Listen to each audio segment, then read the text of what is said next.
Introductory Programming Manual, Operations Research, Technical Manual, TM-SW7905.1. And I'm going to read a couple of excerpts pages from Executive Order 11490. And these are exotic maps showing you that a lot of the geographical designations that you assume to be other countries are right here in North America, including many of the wars that you've been given in history. The memo from Executive Order 11490. Memo, National Security Council. Even before 1954, now keep in mind 1954, Dwight D. Eisenhower, President for the United States Corporation, etc., including their operations at Morocco, relinquishing jurisdiction at Morocco, and at that time counseling their honor in the operations of diversity of nationality with consular courts, etc., dealing with rights of peoples, etc., both property and persons, etc., and the relinquishing of jurisdiction at Morocco, which you can find documented, which I've written about in a couple of my books, etc. So keep this timeline in concept of your mind. So even before 1954, when the Supreme Court of the United States of America declared unconstitutional separate educational and recreational facilities, racial unrest and discord had become very nearly a part of the American way of life. But that way of life was repugnant to most Americans. Since 1954, however, that unrest and discord have broken out into widespread violence, which increasingly have placed the peace and stability of the nation in dire jeopardy. This violence has resulted in loss of life, limb, and property, and has cost the taxpayers of this nation billions of dollars. And the end is not yet in sight. This same violence has raised a tremendously grave question as to whether the races can ever live in peace with each other. Every passing month has brought new intelligence that despite new laws passed to alleviate the condition of the minority still is not satisfied, and demonstrations and rioting have become a part of the familiar scene. Troops have been called out in city after city across the land, and our image as the world leader has been severely damaged. Our enemies press closer, seeking the advantage, possibly at a time during one of these outbreaks of violence. The minority has adopted an almost military posture to gain its objectives, which are not clear to most Americans. It is expected, therefore, that when these objectives are denied the minority, racial war must be considered inevitable. And when that emergency comes, we must expect the total involvement of all 22 million members of the minority, men, women, and children. And for once this project is launched, its goal is to terminate once and for all the minority threat to the whole of American society and indeed to the free world. Chairman of the National Security Council. I want to read also around page 57 and read the concept of their political operations, which you see operative right now as we speak.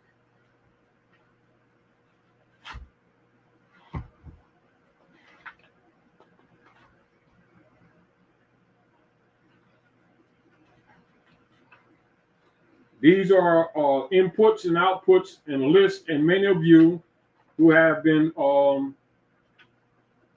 studying the political forums, etc., are aware of this information. And of course, you all know that all politicians and all your so-called religious leaders who promote Jesus, God, Allah, and all of the rest are aware of this information, have it in their possession, and are governing the different corporate states and the municipalities according to this manual.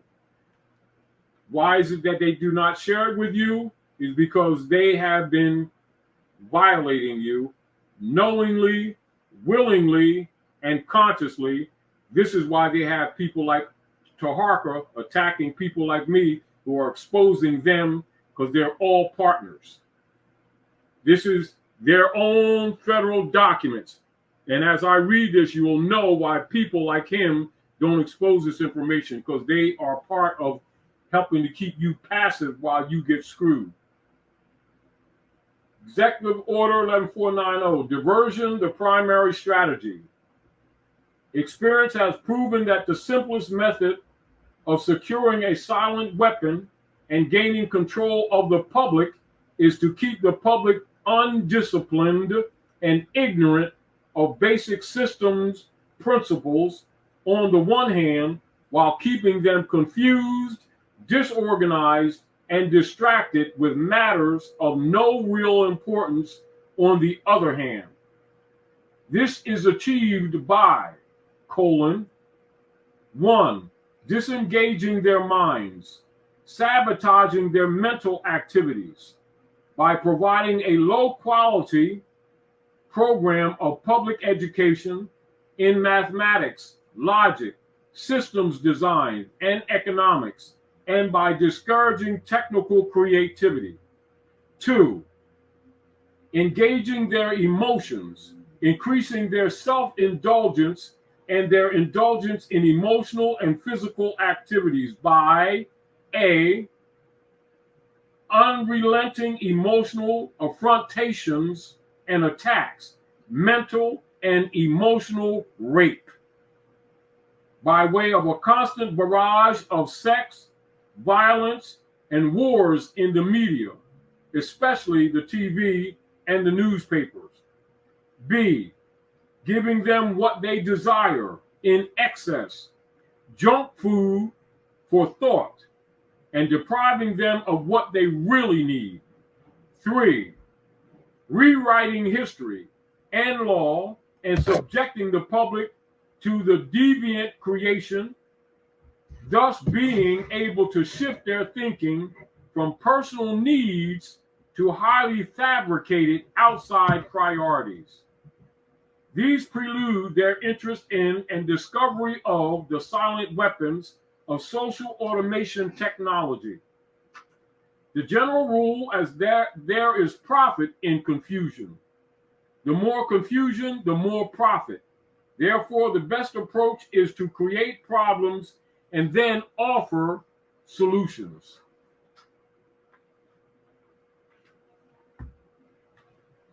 Amplification, energy resources, and energy sources. The next step in the process of designing an economic amplifier is discovering the energy sources. The energy sources which support any primitive economic system are, of course, a supply of raw materials and the consent of the people to labor and consequently assume a certain rank in society, a certain position in society, a certain level in society, or class in the social structure, i.e. to provide labor at various levels in the pecking order.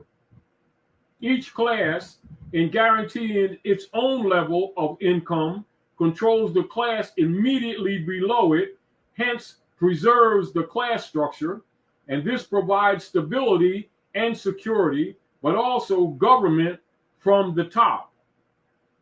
As time goes by, and on the communications and education, as communications and education improve, the lower class element of the social labor structure become knowledgeable, that's sometimes referred to as consciousness, become knowledgeable and envious of the good things that the upper class members have.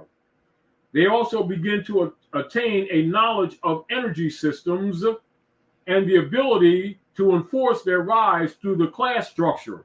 They don't want you to become conscious of this. See this right there? They don't want you to start talking about this. They want you to start talking about credit, that fiat is money, and credit and currency. I don't want you talking about this. This threatens the sovereignty of the elite. See, they're claiming sovereignty, but they don't want you to have sovereignty. If this rise of the lower classes can be postponed long enough, the elite can achieve energy dominance, and labor by consent no longer will hold a position of an essential economic energy source.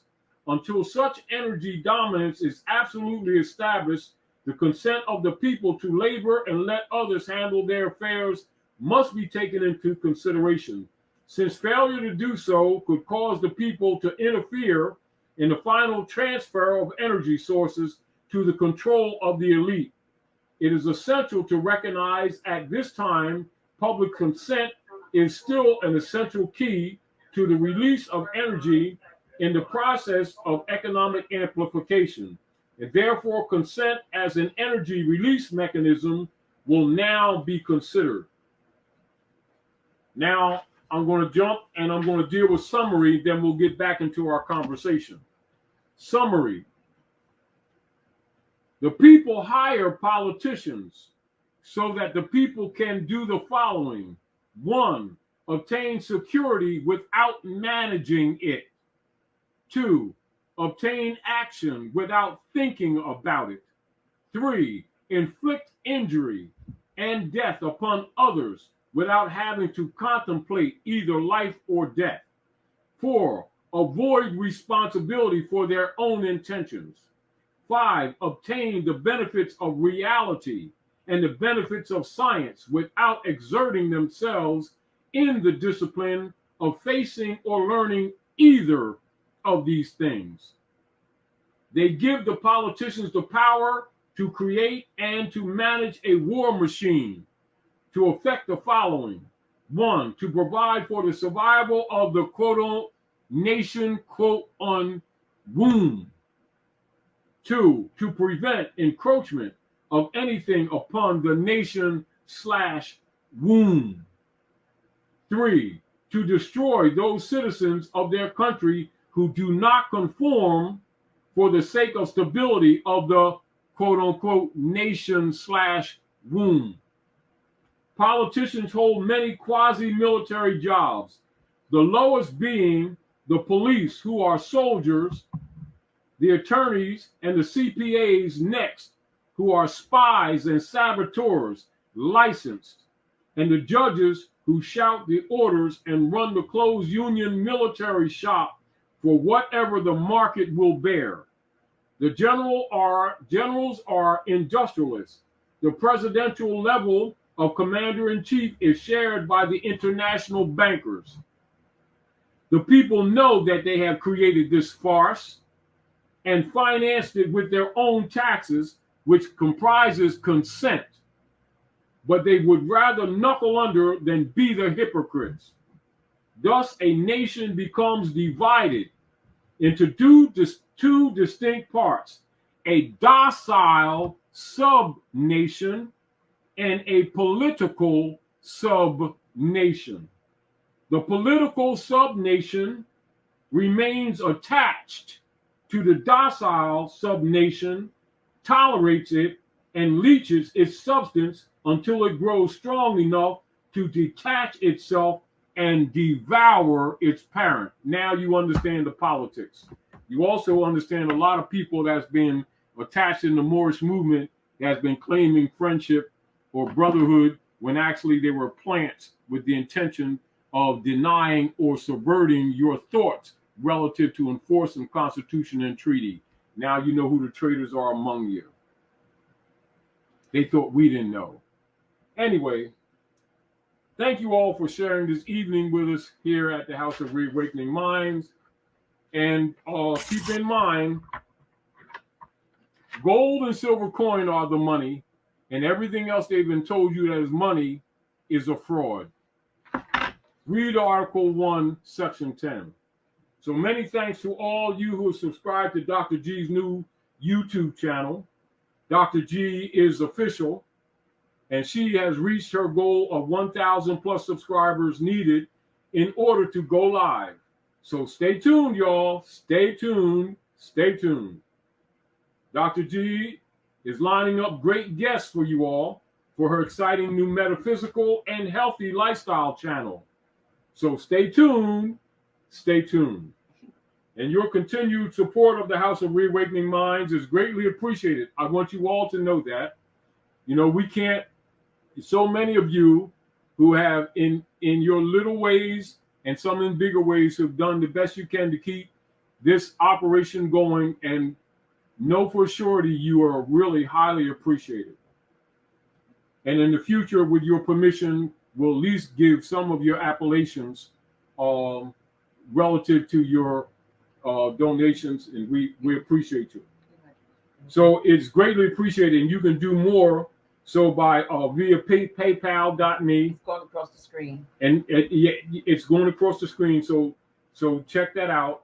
And so make your orders payable to House of Reawakening Minds, and it can be sent to 602 Vandiver Avenue, Wilmington, Delaware Republic, zip exempt 19802. Thank you all for sharing this evening with us. Do research, follow no one. Cross-reference everything that we say to you, and many of you will learn more by trying to prove what I have said to be a lie. And you will learn, and you will expand, and many of your trolls will have to go underground for real when you find out that they've been your enemies. Anyway, have a grand evening, you all. Thank you for visiting us tonight. Thank you. And listen, I just put this on. I accidentally blocked a user. I think it was New Channel 1. Wasn't trying to block them, but I just want them to know I could figure out how to get an unblock. I was trying to get the person above them. Yes. But, you know, some people might say good, but it was an accident. So thank you. Thank you all. And I'm looking forward to seeing a lot of you. We are on August 27th. We sold out. We're going to have a wonderful time, and we may be having another event at the end of October. So thank you all. Sovereign position, not only with the Aboriginal people here, but also with Aboriginal people around the world. And thus you have experienced, and the record shows, their constant and continuous war activities against humanity, particularly in Asiatic and African countries, etc. Now, one of the other things that that's among the operative paradigms that people are experiencing these last, I'd say 24, 25 years or so, where people who have become cognate of these things have become active, particularly in etymology and in their linguistic forms and grammatication, have become conscious of the nom de guerre operations of the owners of the United States Corporation Company to maintain their unum sanctum operations at North America, what they would talk or say in layman's term, taking the heads of the Aboriginal people, then stealing their land. So the taking of the heads of the people would deal with psychological warfare, also known as psychic attacks, as well as physical war, taking the people and slaying them with genocide methodologies, including stealing their organs and making a business out of it, which is still operative right now to this day. In relationship to the U.S. corporation treasury bonds set up in late 1861, 1862, and for those of you who are interested in actually knowing the real politics, take notes, please take notes, so that you can cross-reference what I'm sharing with you tonight. Because keep in mind, as things are moving along, the owners of the United States Corporation Company, though bankrupt, have increased their efforts to discredit information that exposes the reality of their operations at North America.